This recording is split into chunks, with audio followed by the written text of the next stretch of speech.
Halo teman-teman, barusan ada yang konsultasi ke saya, katanya dia ditipu. Jadi ada kerjasama dengan orang yang baru dia kenal, kemudian membuat surat pernyataan bersama untuk sebuah bisnis, dan ternyata bisnis itu tidak ada, uang pembagian keuntungan pun tidak ada, modalnya pun tidak ada, tidak dikembalikan. Nah, beliau tanya ke saya, apakah orang ini kita lapor secara atau kita proses secara pidana atau seperti apa?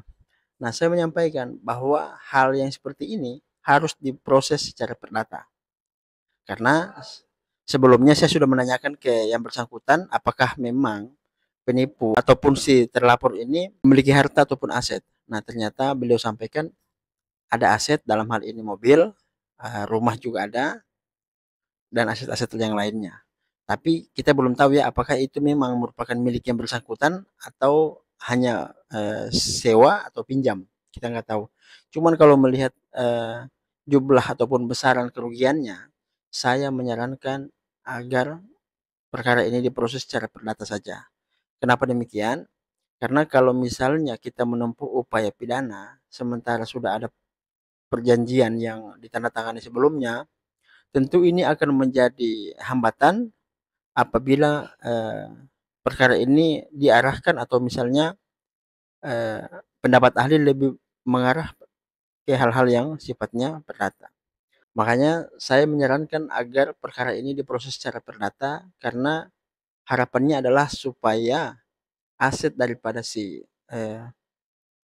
apa namanya tergugat ini, calon tergugat ini bisa dilakukan penyitaan. Karena kalau misalnya kita proses dia secara pidana, tentu ini akan memakan waktu yang cukup lama.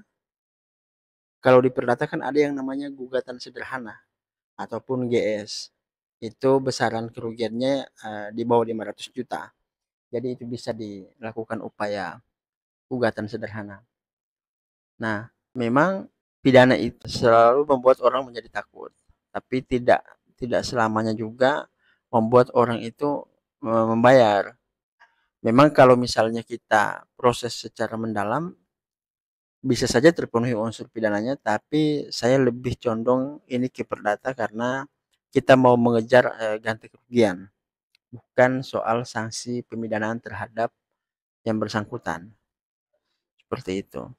Jadi jangan eh, membangun kerjasama ataupun melakukan kerjasama dengan orang yang memang betul-betul baru kita kenal. Kita belum tahu siapa dia, integritasnya seperti apa, apalagi langsung melakukan kerjasama bisnis dengan dia dengan apa namanya dana yang sampai puluhan juta. Tentu ini sangat tidak disarankan.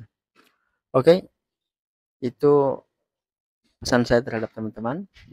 Jangan sesekali melakukan kerjasama terhadap objek yang belum kita lihat ataupun belum jelas keberadaannya, serta dengan orang yang belum kita kenal begitu dalam sifat dan ataupun karakternya. Oke, terima kasih.